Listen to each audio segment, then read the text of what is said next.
Hello guys, welcome to my YouTube channel Sujit Kumar Stambh classes गो। आज फिर से हम आ गए हैं नेक्स्ट वीडियो लेकर के, जो कि अब एक नेक्स्ट वीडियो भी है और नेक्स्ट टॉपिक भी है। ठीक है, टेंस का हमने लगभग 8 पार्ट करवा दिया है। अगर उतना कर लेते हैं तो लगभग आप सारे क्वेश्चन को आप कर पाओगे। ठीक है ना, इसलिए हम अगला टॉपिक लेकर आ गए हैं। तो यह है अब नाउन टॉपिक। ठीक है, अब नाउन का जो भी वीडियो बनते हैं वो बनाने की कोशिश करेंगे और इसमें सारा का सारा कॉन्सेप्ट क्लियर करने की कोशिश करेंगे एग्जाम्पल के साथ। ठीक है ना, तो देखिए क्वेश्चन क्या है। अगर आप इस चैनल पर नए हैं तो सब्सक्राइब कर लीजिएगा और शेयर कर दीजिएगा। ठीक है ना, और प्रतिदिन आप 20 मिनट या 10 मिनट का जो भी क्लास होता है उसको देखिए। ठीक है ना, अपने जीवन का 10 या 20 मिनट आप दीजिए इस पर, आपको काफ़ी चीज़ सीखने को मिलेगा। ठीक है ना, आप अगर 11th में पढ़ते हैं, 12th में पढ़ते हैं, 10th में पढ़ते हैं या 9th में पढ़ते हैं या जो भी पढ़ते हैं, आप इसको समय जरूर दीजिए 10 से 20 मिनट।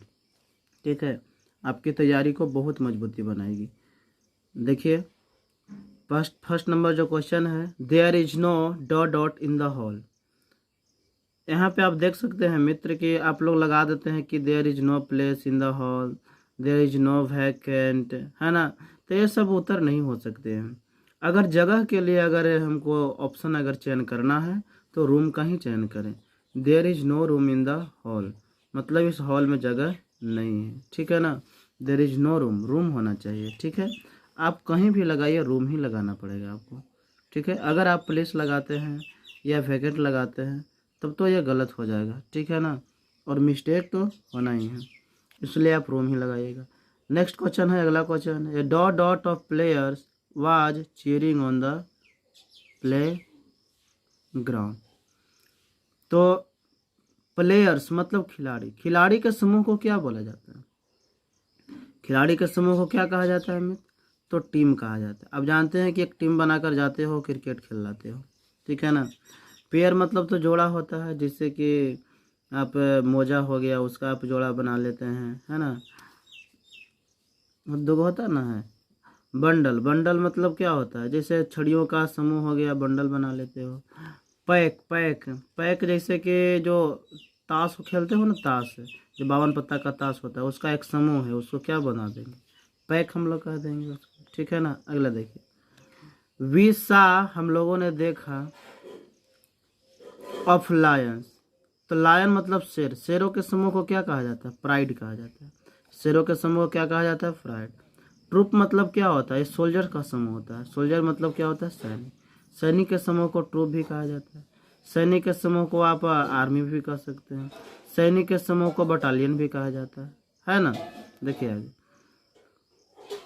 फ्लॉक, फ्लॉक मतलब क्या होता है? फ्लॉक मतलब होता है शिप का समूह। शिप मतलब जहाज वाला नहीं, भेड़ वाला शिप, SHEEP। शिप मतलब होता है भेड़, SHEEP। ठीक है, उसके समूह को बोलते हैं फ्लॉक। और अगर SHIP रहेगा शिप तो उसका मतलब होता है पानी वाला जहाज, उसके समूह को बोलते हैं फ्लीट। फ्लीट क्या बोलते हैं? फ्लीट बोलते हैं, FLEET। ठीक है ना। हर्ड, हर्ड मतलब क्या होता है? ये जो डियर का समूह जो होता है, डियर मतलब हिरन, उसके जो समूह होते हैं उसको बोलते हैं हर्ड बोलते हैं। ठीक है, चलिए आगे देखिए। आप कलेक्टिव नाउन में ये सब चीज़ को करवाया गया होगा। ठीक है ना, तो आप बना सकते हैं आसानी से। I am unable to locate my new dot dot of school shoes. ठीक है, तो मैं अयोग्य हूँ टू लोकेट करना, दिखाना, माई न्यू मेरा नए, ऑफ स्कूल सोच मतलब जो स्कूल का जो जूता होता है ना, उसका जोड़ा। जूता तो आपको जोड़े में ही लेना चाहिए। एगो जोड़ा, एक जूता पहनिएगा नहीं, है ना, तो शूज ही होता है। तो कॉम्ब होगा, कॉम्ब मतलब तो होता है एक अंगी हो जाता है, तो हो ही नहीं सकता, है ना। पेयर, पेयर मतलब जोड़ा है, बी ऑप्शन हो सकता है। सेट मतलब तो स्थापित करना होता है। फ्लाइट मतलब तो उड़ान, आप जानबे करते हैं कि फ्लाइट से यहाँ जा रहे हैं वहाँ जा रहे हैं। ठीक है, अगला देखिए। अगला क्वेश्चन है, what was his dot dot to your decision to quit studies. What was his, his क्या है? एडजेक्टिव है, पजेसिव एडजेक्टिव है। तो पजेशन किसी नाउन पर दिखाएगा ना, पजेशन किसी नाउन पर, या एडजेक्टिव किसी नाउन की विशेषता बताएगा ना। तो इसमें देखिए तो नाउन कौन? रिएक्टिंग तो हो ही नहीं सकता, रिएक्शन नाउन है। हाँ, अब जानते हैं कि जिस वर्ड के ना अंत में अगर सन लगा हो, TION लगा हो, नाउन होता है। तो रिएक्शन क्या है? नाउन है, बी हो जाएगा। रिएक्ट तो वर्ब हो जाएगा, है ना। तो व्हाट वाज हिज रिएक्शन, समझ गए बात के ना। आगे देखिए, I have no dot you going for a movie. I have no object की ऑब्जेक्शन या ऑब्जेक्टेड या नन ऑफ दिस।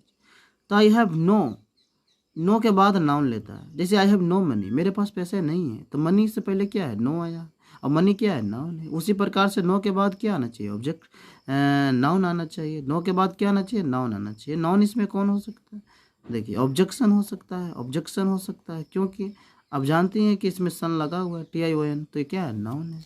वैसे नाउन को पहचानने के लिए मैंने क्लास में काफ़ी सफिक्स भी लिखवाया था, जिससे आप नाउन को पहचान सकते हैं। कई तरीका मैंने बतलाया था नाउन को पहचानने के लिए, ठीक है ना। अगला देखिए, 7 number question, bring me dot of water. Bring me dot of water,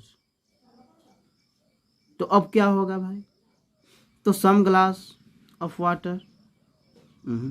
तो सम ग्लास, तो कुछ ग्लासेज होंगी ना, ए ग्लास ऑफ वाटर हो सकता है, चूंकि यह कॉमन नाउन है ग्लास, तो ये तो लगा सकते हैं, कोई दिक्कत नहीं। ब्रिंग मी, मुझे ये ग्लास ऑफ वाटर दे दो। A piece of glass, piece करने की क्या ज़रूरत है मुझे, क्योंकि ग्लास का तो प्लुरल बनाई जा सकती है ना, तो पीस करने की क्या ज़रूरत है, अनकाउंटेबल थोड़े ना है, ठीक है ना, उसे करने की ज़रूरत नहीं है इसे। आगे देखिए, ऑल ग्लास, ऑल ग्लास, तो ऑल ग्लास कैसे, ग्लासेज ना, है ना, तो इस टाइप का ए ग्लास ही सही उत्तर होगा, ठीक है। Bring me a glass of water, मुझे एक गिलास पानी लो, ठीक है। आगे देखिए, this cure seems to be made of chair, है ना, chair, this chair seems to be made of dot but it isn't, ठीक है। यह चेयर जो है, ऐसा लगता है कि यह बना हुआ है लोहा से बनेगा ना। आयरन से मतलब तो हथकड़ी होता है, हथकड़ी से चेयर थोड़े बनता है। सम आयरन, तो सम मतलब कुछ, तो ये आयरन है जो अनकाउंटेबल हम बोल सकते हैं, तो मच लगना चाहिए, सम काहे लगा है, गलत होगा। An iron, iron material noun है, इससे पहले आर्टिकल कैसे यूज कर सकते हैं, गलत है, तो क्या होगा, आयरन होगा, डी ऑप्शन राइट हो जाएगा। मेड ऑफ क्या होगा, आयरन, बट इट इजंट, है ना। अगर देखिए, Jaya Jyotsna went to her friends house and gave her 10 rupees note. Jaya Jyotsna गया उसके दोस्तों के घर, एंड गेव दिया उसे 10 रुपीज नोट। नोट क्या है यहाँ पे, नोट नाउन है, नोट क्या है, नाउन। तो नाउन की विशेषता बता रही है ना, यह नाउन, रुपी भी नाउन है, मैं जानता हूँ कि रुपया भी नाउन है, लेकिन इस नोट की विशेषता बताने के लिए पहले आ गया है, तो एडजेक्टिव की तरह व्यवहार करें। एडजेक्टिव प्लुरल हो ही नहीं सकता, तो सी ऑप्शन में ही क्या है, रॉन्ग हो रहा है। और यहाँ पे 2 है ना, 10 रुपये कितने नोट है, 2 है, तो यहाँ पे नोट ना होकर क्या होना चाहिए, नोट्स होना चाहिए। जरा देखो ध्यान से, मैं बताने की कोशिश करता हूँ। जैसे कि अगर मान लिया जाए कि हम बोले कि 10 रुपी, तो 10 रुपी सही होगा या फिर 10 रुपीज सही होगा, कौन सा सही होगा, बता दो। तो 10 है ना, तो 10 क्या होगा, 10 रुपीज हो जाएगा, क्या हो जाएगा, 10 रुपीज से, यहाँ तो ये गलत हो जाएगा। लेकिन अगर हम कहते हैं 10 रुपी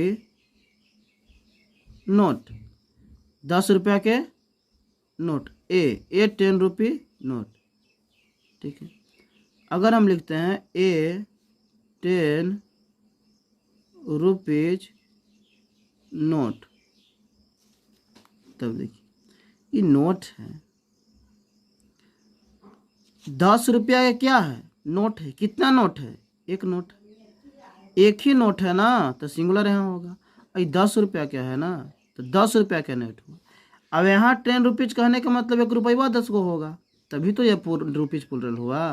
और यहाँ 10 रुपी नोट कहने का मतलब कि 10 रुपया के नोट, तो 10 रुपया कितना है, एक है, तो 10 रुपया के नोट है 10 रुपया का, तो इससे प्लुरल काहे होगा, प्लुरल या सिंगुलर, तो इस पर फर्क पड़ेगा ना। ए है तो 10 रुपी नोट, 2 है 10 रुपी नोट्स, 3 है 10 रुपये नोट्स, 4 है चाहे तो 400 रुपये नोट्स करो, हम कहाँ मना कर रहे हैं। अगर यही लिखिएगा 3 2000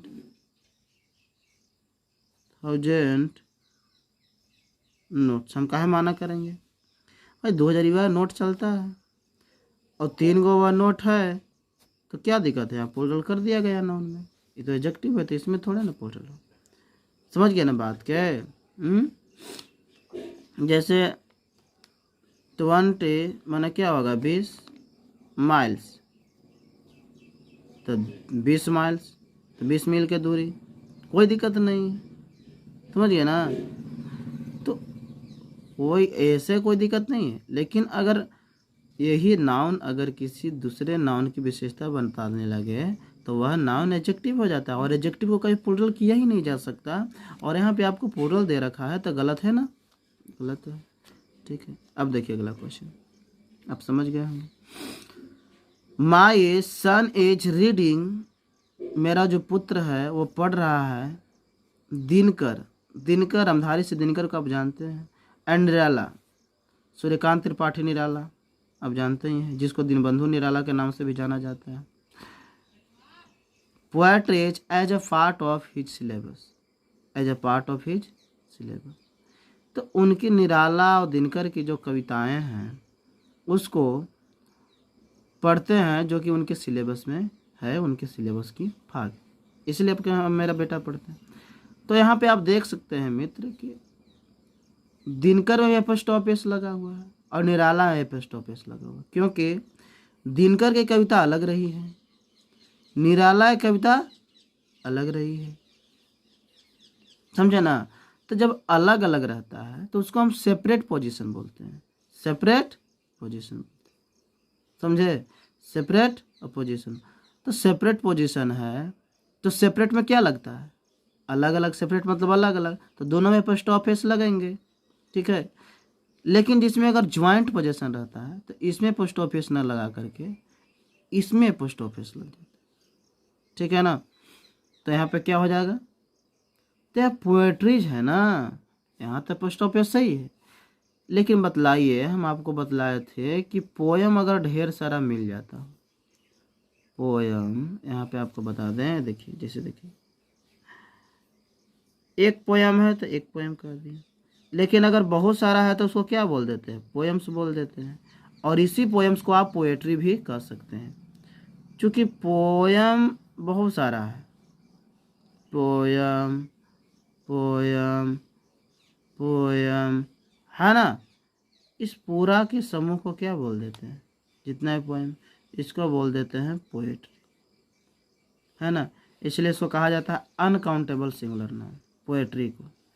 पोयम को काउंटेबल कर सकते हैं, क्योंकि तो हो सकता है 2 को 4 को पोयम, 10 को 20 को, लेकिन पोएट्री में न जाने कितना पोयम होती है, मतलब बहुत सारा पोयम होता है। ठीक है ना। तो क्या हो जाता है अनकाउंटेबल सिंगुलर नाउन। तो अनकाउंटेबल है तो इसको क्या हम प्लूरल बनाएंगे, नहीं। तो यहाँ पे क्या बनाया गया है, प्लूरल बनाया गया है, तो ये तो गलत है ना, पोएट्रीज नहीं होगी। क्या हो गया यहाँ पे, पोएट्री होगा, POETRY। समझ गया ना, तब सही हो। तो मतलब किस पार्ट में एरर था, सी पार्ट में गलती थी। समझ गए ना। तो इस तरह से आपको समझ में आ गया होगा कि हमने क्या बताने की कोशिश किया है। ठीक है ना। तो अगर वीडियो अच्छा लगता है तो लाइक करें, शेयर करें एंड सब्सक्राइब करें। Thank you for watching video.